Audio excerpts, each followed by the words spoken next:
Our next speaker is Alexander Barabanov, and of course he cannot be here due to COVID restrictions and travel restrictions. So, Alexander.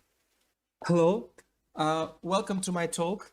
It is my pleasure to make a presentation on such great conference. My talk is about microservice security, and in my talk I will present some real cases of vulnerabilities, mostly caused by design flaws in microservice application, and also give some practical tips, including open source checklist on how to provide basic microservice application architecture assessment. My name is Alexander. I am from Russia. Currently, I'm working on Huawei Research and Development Department and make research in security design domain. I teach application security courses at Bauman Moscow State Technical University and also try to make a little contribution to the OWASP application security community. And just a disclaimer, the content of my presentation does not have any connection with my current employee, so this is my private research. The motivation of that talk and research itself is the following. Imagine that there is an application security engineer who periodically provides an assessment for some microservice systems developed by some young firm like a startup that do not have any mature application security practices. Our engineer has an access to source code, testing environment, and even may ask developers. And the main question for him from stakeholders, from customer is my application secure or not? Maybe they are going to make application to move their application to the production or make it for shipping. And because the task is quite general and our engineer may just open OWASP ZAP or burp suite and start to find SQL injection or cross-site scripting, but it seems it is not what our customer actually wants. And our customer really wants to find some critical issues that may in the future greatly affect his application. So customer really needs security architecture assessment. In that scenario, our application security engineer needs to understand what core security feature review in the first place and how to provide such architectural assessment. In order to do that, he or she can use some kind of checklist from AppSec community. And at the beginning of my research, I tried to find, but it was unsuccessful. There are WASP ISOS project, which with a set of security checks and several publications from NIST, but I found that there are some gaps from microservice perspective and you cannot just apply it directly. You should create your own checklist. So during my research, after several assessments, I have created my personal checklist and I would like to share it with you and also share some core ideas and practical examples. Before diving into security architecture assessment, just a few words, not exhaustive, about microservice architecture from security perspective. The first point here is a polyglot architecture. Usually, application security engineer face with multiple languages and frameworks in one system, plus there are some additional infrastructure components like service registry and discovery and API gateway that increase attack surface. The second point, instead of monolith, there are multiple entities, microservices, and each of them can expose external interfaces. So therefore, attack surface is made broader. Also, number of protected assets like databases or topics in message queue increases. And the last point here is that the distributed nature of microservice make sharing user context harder, and that can increase number of broken access control vulnerabilities. And let's move to the assessment technique. So the step number 0 during architecture assessment is to briefly understand the whole architecture and main components and its connections. It is great if you work with the development team that use infrastructure as a code approach, or even better, everything as a code approach. But in most cases, you have just source code repository, maybe some presentation slides, or short out-of-date description in Confluence. So to create simple architecture description, you have to dig into source code and configuration files, investigate testing environment, and even ask developers, and actually some of them do not like it, in order to clarify some points. I have created simple checklist with the steps that can help you to capture minimum information about application architecture. And the steps is very simple. You should identify and briefly describe application functionality services, that is services with some business logic, business portion of source of code. You should identify infrastructure services like service registry or API gateway or logging subsystem, something like that. You should identify data storages and messages queue, because it is a typical for microservice infrastructure. You should investigate and identify data assets like some types of protected information in database or message queue. And also you have to identify relation between those entities. In order to make graphical representation, it is better to use tools like GraphWiz that allows you to simply modify the whole pictures if any changes occur. I put these advices into OWASP cheat sheet, and here is a link on the slide. Feel free to use it or contribute on that.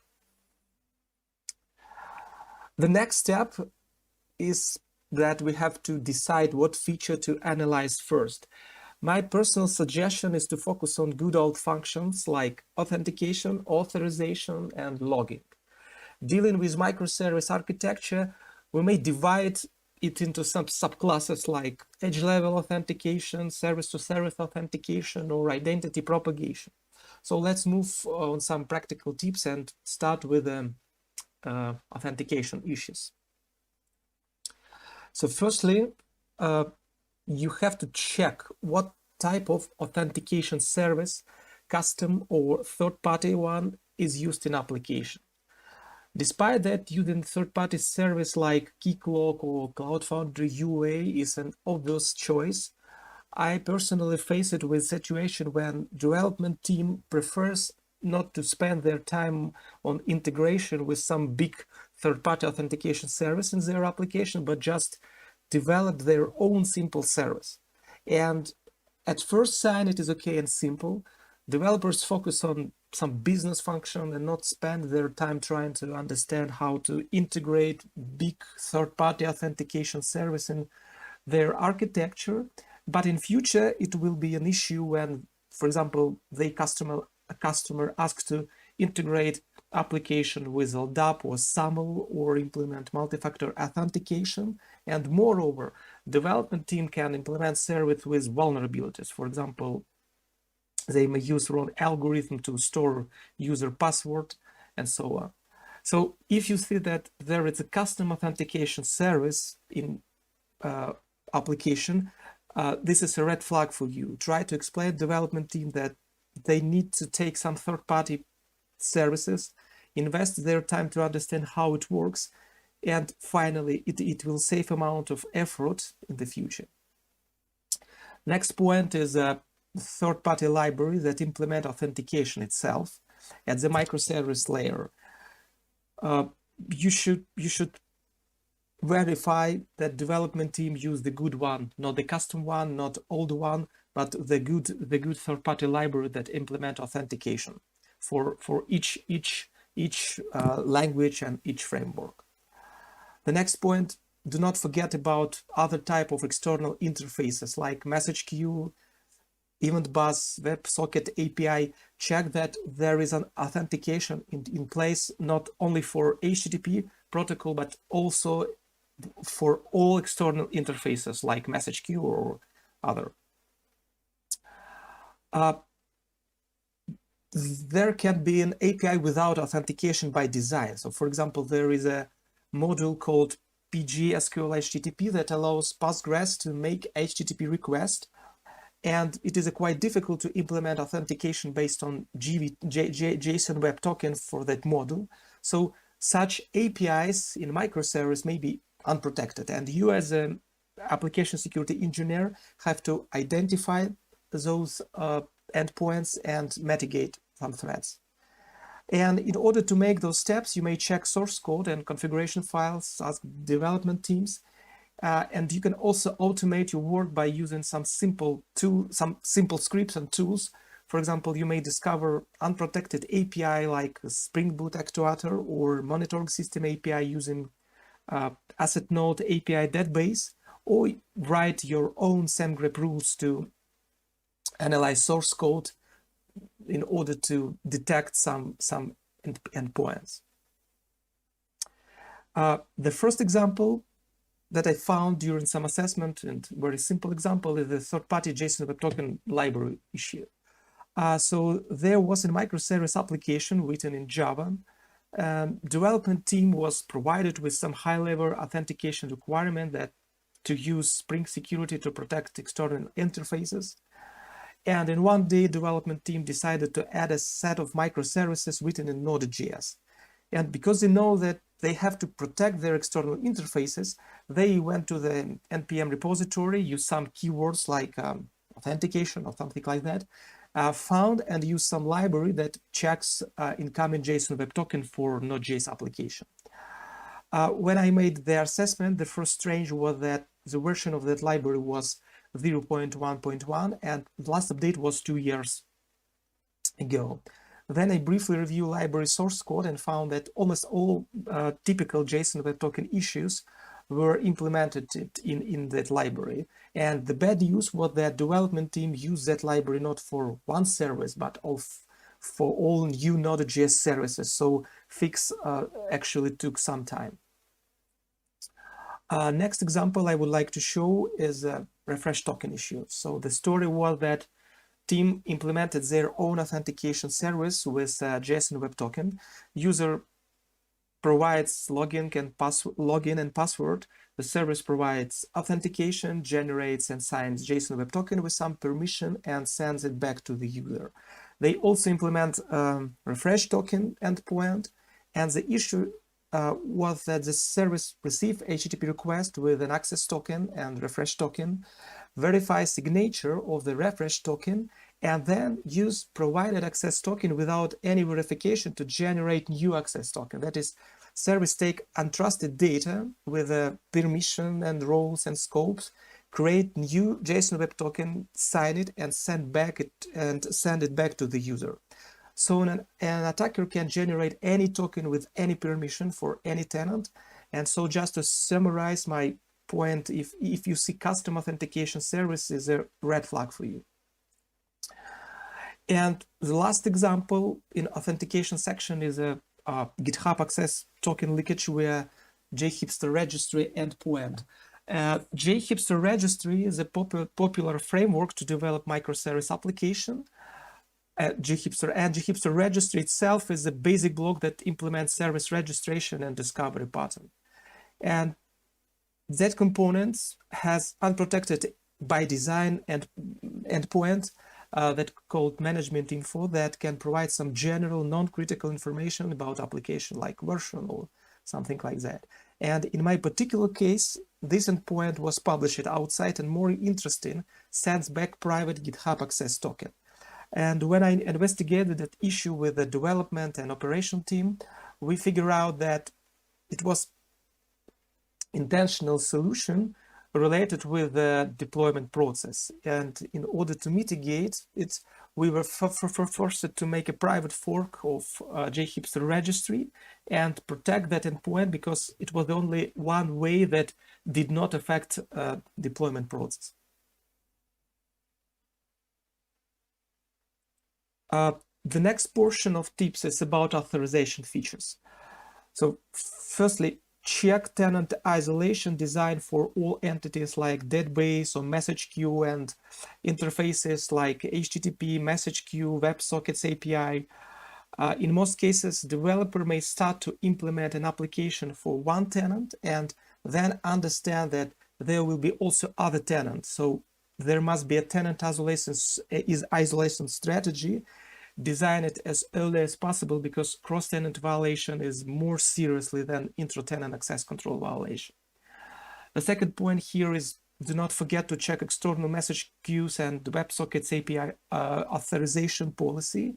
and try to understand, for example, how does authorization rules work for topics in event bus or message queues. And again, to help yourself, you can use tools like SendGrab to, for example, extract some unprotected API or API with a weak access control policy from the source code, or you may use new and very interesting stateful API filing technique proposed by Microsoft Research to find access control violation like IDOR or BOLA. And by the way, talking about WebSocket API security, I highly recommend talk by Mikhail Yegorov at the Hacktivity 2019 about WebSocket security. And the example in an authorization block is a cross-tenant resource access.